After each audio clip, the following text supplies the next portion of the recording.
boa tarde a todos e a todas.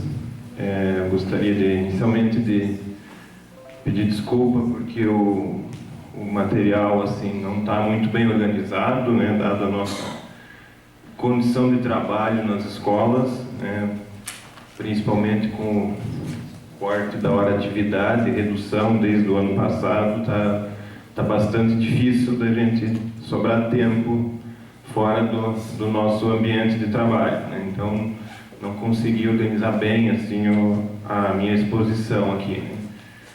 Mas vamos lá. Então essa pesquisa eu desenvolvi no PDE sob orientação da professora Esther no ano de 2016 e 2017. Só pontuei aqui algumas coisas, né? O PDE é um programa, não sei se eu falo ou era, né? Porque não sabemos se vai continuar existindo, né? Mas é um programa que para professores da rede estadual, libera no primeiro ano, afasta da escola para desenvolver a pesquisa, e tem vários cursos na área e fora da área também, né?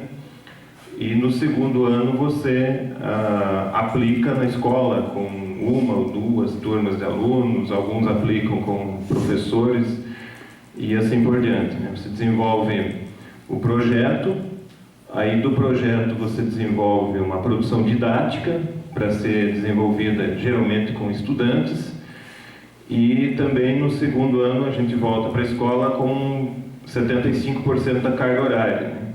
E também temos um curso online que é feito com professores da rede, que é chamado de GTR, né? E por último a gente faz um artigo sistematizando aí as conclusões do estudo. Então o que eu vou apresentar aqui é, em grande parte, o que está no artigo, né? As produções do PDE da última turma, elas estão disponíveis no Dia a Dia Educação, aquele site do governo, de todas as disciplinas, se alguém tiver interesse, né, de estar consultando. Tem da filosofia, de todas as outras áreas. Bom, o tema então, as mulheres na filosofia, o feminismo e a ética. Qual seria a justificativa desse tema, né? Quais os motivos, né? O primeiro motivo é que os livros didáticos, eles não trazem essa temática. É muito raro. Quando eu iniciei essa pesquisa, só tinha o livro do Silvio Galo, Filosofia e Experiência do Pensamento, que tratava um pouco de questões de gênero, e outros livros praticamente não tratavam, inclusive os livros escritos por mulheres também, livros didáticos também não tratavam dessa temática, né? No ano passado chegaram livros novos e alguns tratam, né? Mas o livro que mais é usado na nossa rede por aqui, que é Filosofando, né? Um livro bastante conhecido, ele também não trata dessa discussão de gênero, né? Então esse é um motivo, né? Os materiais que a gente utiliza não trabalham, ou pouco trabalham essa questão, né? O outro motivo para discutir o preconceito e a violência em relação à mulher, debater o tema, que é um tema extremamente importante na nossa sociedade e se reflete também na escola. E o terceiro motivo, tentar investigar as contribuições de 3 pensadoras para a questão da ética, e são elas a Heloísa, uma pensadora medieval do século XII, a Mary Wollstonecraft, do século XVIII, e a Simone de Beauvoir. Então procurei investigar um pouquinho, não deu para ir a fundo, né, porque o tema é bastante amplo, então ele tem, vamos dizer assim, não foi possível aprofundar, né, como deveria, né? Mas por outro lado, tem o mérito de trazer algumas questões mais gerais, né? Aqui tem os objetivos, a produção didática, ela foi aplicada. Eu trabalho em Marechal Cândido Rondão, em 2 escolas de Marechal, e atualmente também em uma do interior de Guaíra. E essa produção foi aplicada com alunos da 2ª série do ensino médio no Colégio Nilson Franceschi, que é uma escola do campo.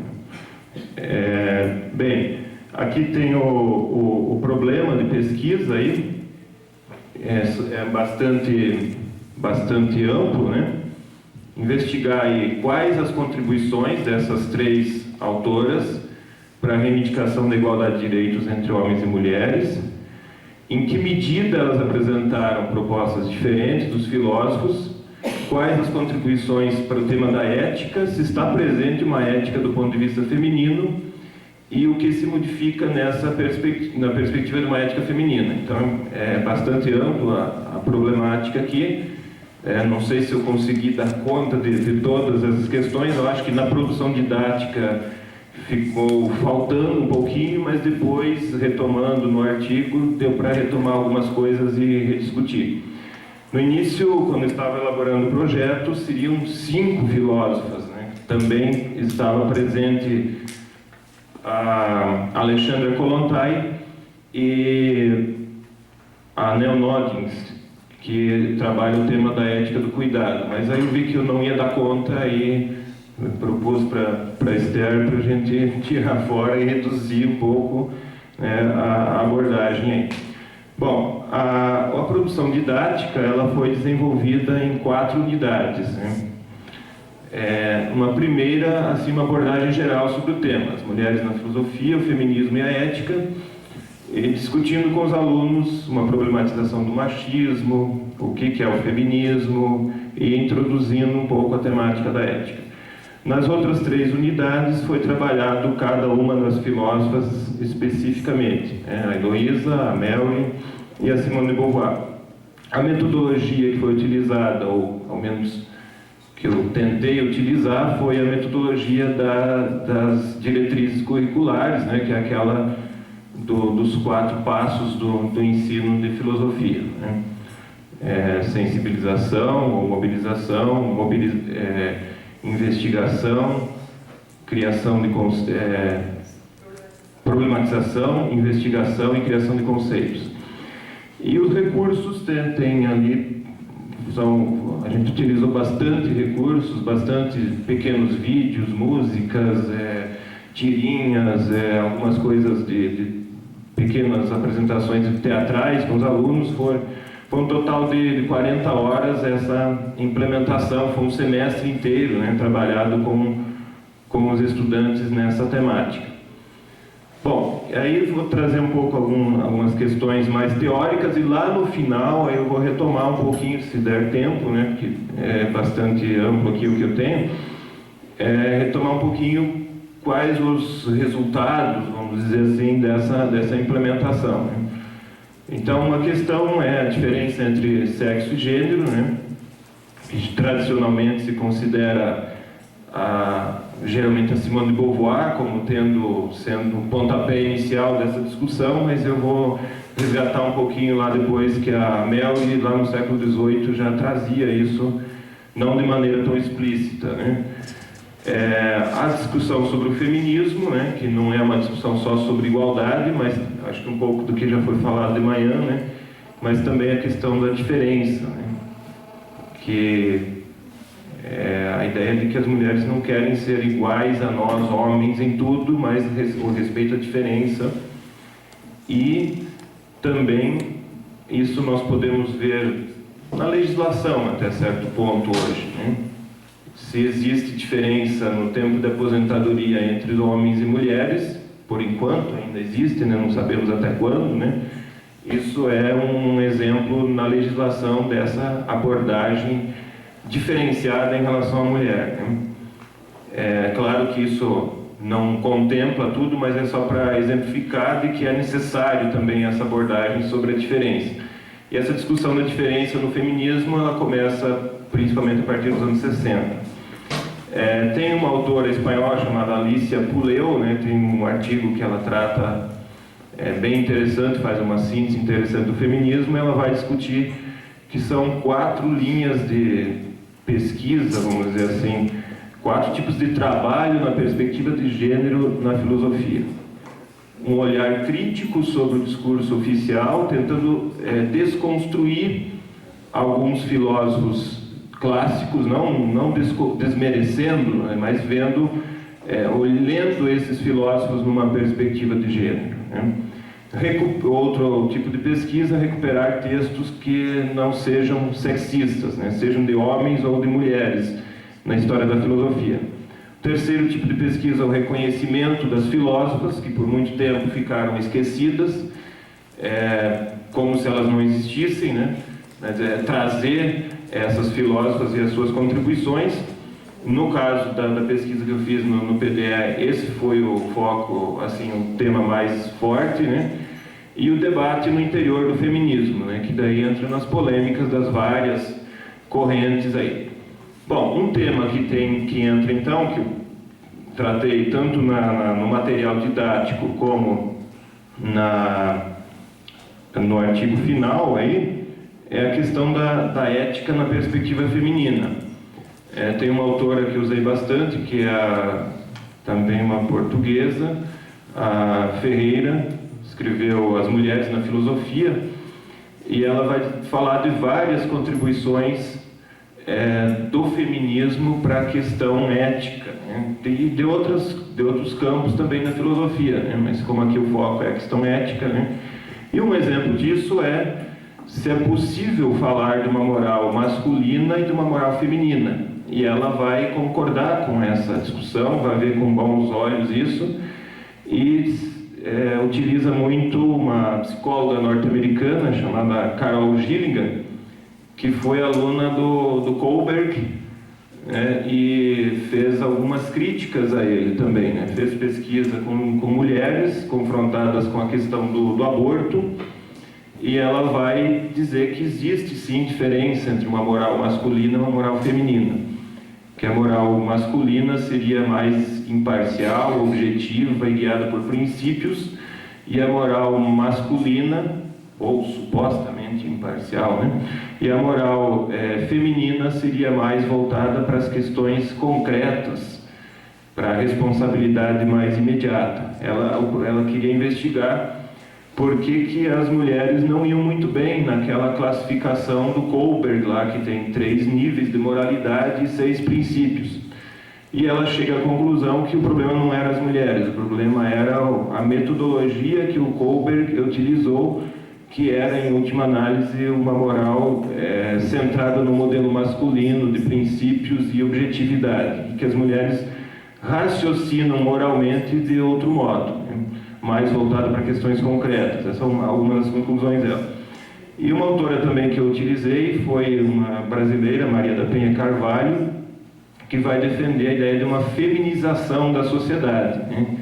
De valorizar e rediscutir a ética numa perspectiva feminina, não que seja exclusiva das mulheres, né? Mas levar em conta valores que às vezes são secundarizados, que muitas vezes são associados culturalmente às mulheres. Ela faz questão de destacar isso, né, que não é natural, né, o cuidado, por exemplo, e outros tipos de valores, mas que são associados culturalmente às mulheres, e na sociedade isso é inferiorizado.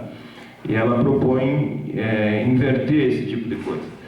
Bom, entrando então nas filósofas, propriamente dito, que eu pesquisei um pouco melhor, a Heloísa, ela tem um filme que eu utilizei com os estudantes, chamado Em Nome de Deus.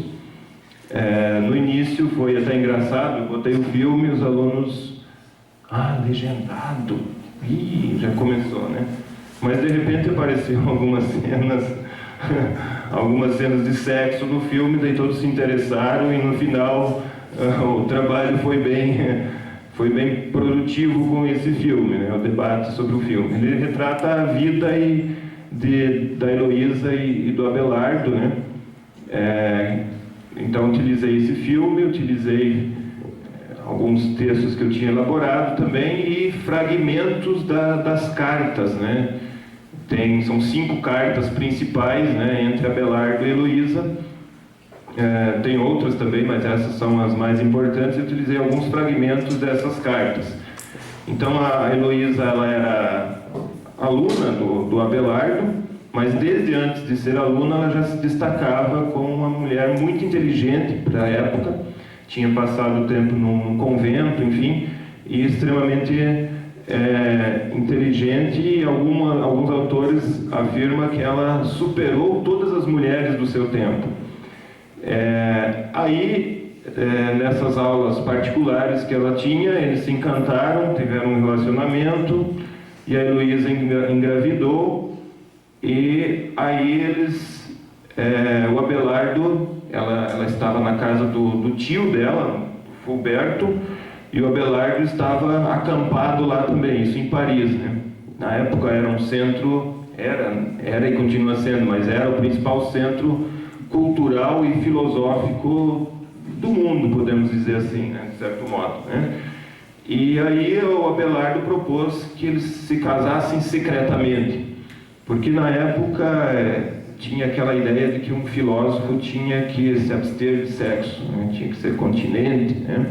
Marcado pela visão religiosa, e tanto o Abelardo como a Heloísa concordavam com isso, mas ela não quis o casamento secreto. Ela já começa contestando o Abelardo nesse momento, já da sua juventude, e ela não quis o casamento secreto, né? Que era, na verdade, uma afirmação da sua liberdade. Ela queria viver o seu relacionamento, o seu amor, sem as imposições da instituição do casamento. Então aqui nós já temos uma diferenciação, né, da posição da Heloísa em relação ao Abelardo, e uma afirmação ética também que ela está colocando, contestando a mentalidade da época, né? Hoje isso não seria novo, mas para alguém que viveu no século XII, isso era algo extremamente, assim, subvertia os valores, de certo modo. E o Abelardo desenvolveu, no tema da ética, um tema de destaque foi a ética da intenção, que ele vai dizer que nós devemos ser julgados não por aquilo que a gente faz, mas pelas intenções. E a Heloísa, ela pega esse ensinamento, mas ela supera o Abelardo, ela vai além, aplica esse problema, os seus dilemas concretos, porque ela vai entrar, o Abelardo, como ele casou secretamente, eles acabaram casando secretamente, né? E o tio descobriu e mandou castrar o Abelardo. E aí o Abelardo vai pro mosteiro, e ele vai meio que forçar a Heloísa a ir também. Ela fala nas cartas, né? Foi por uma imposição sua, né? Então esse dilema ele perpassa a vida da Heloísa dali para frente, né? Ela vai pro mosteiro contra a vontade, né? Mas ela aplica essa ética da intenção aos seus dilemas concretos. Aqui eu tenho uma citação de uma carta da Heloísa. Eu vou pedir licença e ler esse trechinho para vocês, onde ela diz: sou muito culpada, mas como sabe, sou muito inocente, pois no delito o que conta não é o que é feito, mas a intenção do agente. Que intenção, porém, sempre tive a teu respeito, só tu que fizer essa experiência pode julgar. Tudo submeto ao teu exame e tudo cedo ao teu testemunho. Então a Heloísa, ela não se arrependia dos amores que ela teve com Abelardo, enquanto Abelardo queria convencer ela a seguir a vida religiosa, abrir mão do seu amor em função do amor de Cristo.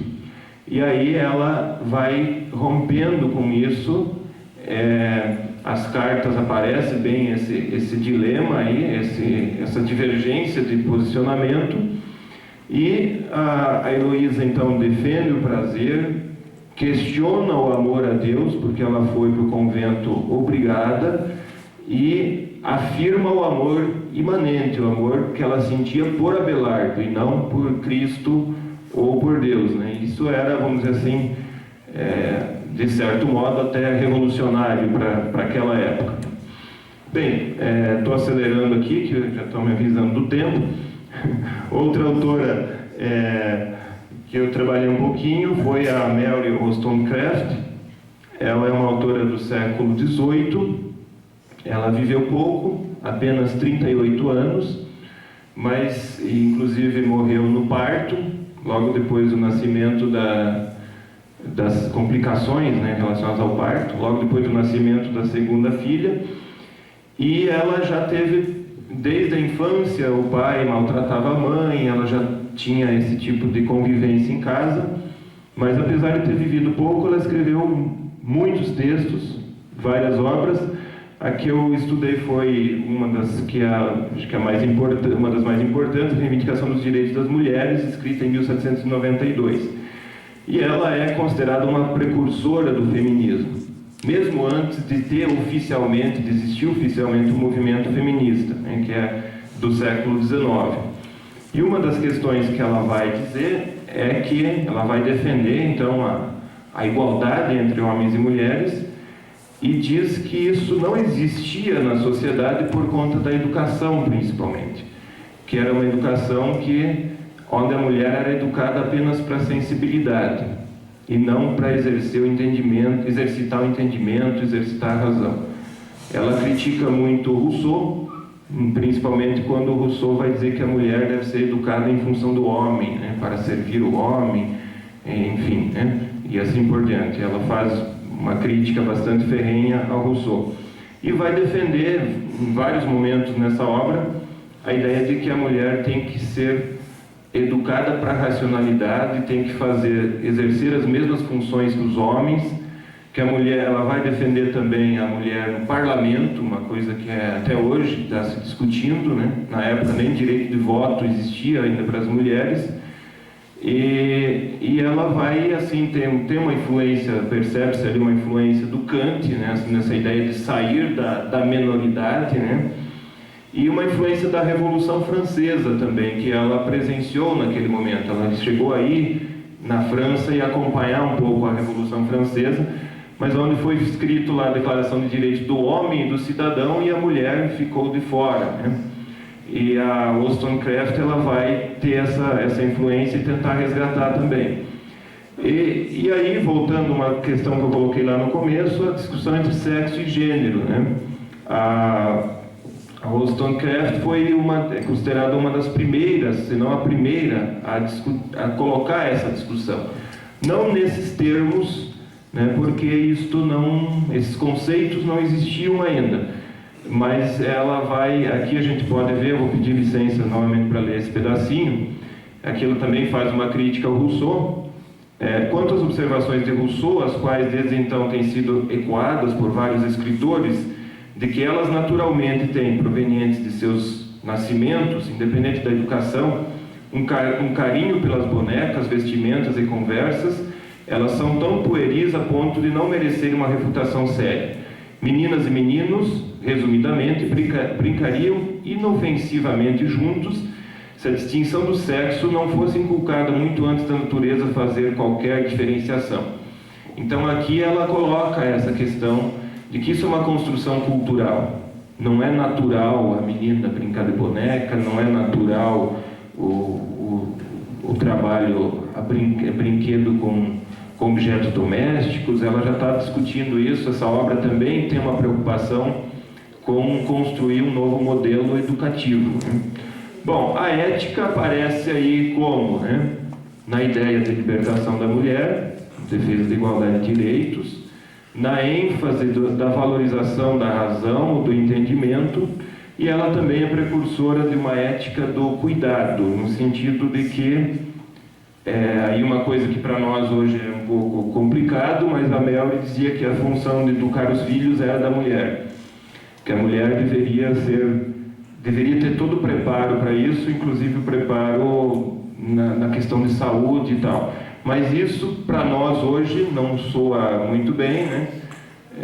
Mas na época ela entendia como uma valorização da maternidade, e isso estava ancorada à ideia da igualdade entre homens e mulheres, e da ideia de fazer com que as mulheres crescessem também intelectualmente, que desenvolvessem esse lado que não era valorizado naquele momento. Bom, sobre a Simone de Beauvoir, eu vou passar bem rápido por cima aqui, porque vai ter uma fala aqui. Então, eu trabalhei um pouquinho da Simone de Beauvoir, alguns trechos da obra, principalmente alguns trechos da obra O Segundo Sexo, e destacando essa questão que abre a obra do segundo volume da obra O Segundo Sexo, que é ninguém nasce mulher, torna-se mulher. Essa afirmação polêmica da Simone de Beauvoir até hoje, né, caiu no Enem recentemente, deu polêmica, enfim. Eu trabalhei com os estudantes um pouco essa questão para diferenciar essa questão do sexo e do gênero como uma construção, né? E aqui os alunos eles fizeram um pequeno teatrinho no início, invertendo papéis, vamos dizer assim, tradicionais, para daí a gente iniciar essa discussão. Bom, eu vou pular aqui, vou lá pro final aqui para a gente encerrar, né? Não vou detalhar aqui, tinha várias coisas sobre a Simone de Beauvoir, mas vai ter outra fala aí. Então eu vou lá para o final, tentando captar só apresentar para vocês alguns resultados disso que foi trabalhado com os alunos, destacando duas coisas: uma avaliação em sala, com a implementação, né? E o trabalho com os professores no GTR, né? Bom, um problema que eu identifiquei, né, que a produção didática estava bastante extensa para 40 horas, né? Então alguns temas eles tiveram que ser meio corridos e algumas tiveram que os alunos fazerem em casa, não deu tempo de debater em sala como deveria, mas assim, acho que não prejudicou muito o andamento. O cronograma que foi utilizado, a gente também estava apertado, porque a gente tinha que terminar no primeiro semestre, 2 aulas por semana, e dava exatamente um semestre. E sempre tem alguns transtornos na escola, algum dia que não tem aula por isso, por aquilo, então sofreu algumas alterações, mas no fim, com troca com outros professores, deu certo. Um problema que eu identifiquei, assim, eu achei que a compreensão que a turma teve, com a qual eu trabalhei essa temática, ficou um pouco aquém, né? Eu esperava um pouquinho mais, né? Na média, no geral, mas de muitos alunos, e alunas principalmente, tiveram destaque e contribuições imensas, né? Eu estou falando assim em termos gerais. Eu senti que eles tiveram algumas dificuldades, porque a gente leu fragmentos de textos também das filósofas, aí nesse ponto teve algumas dificuldades.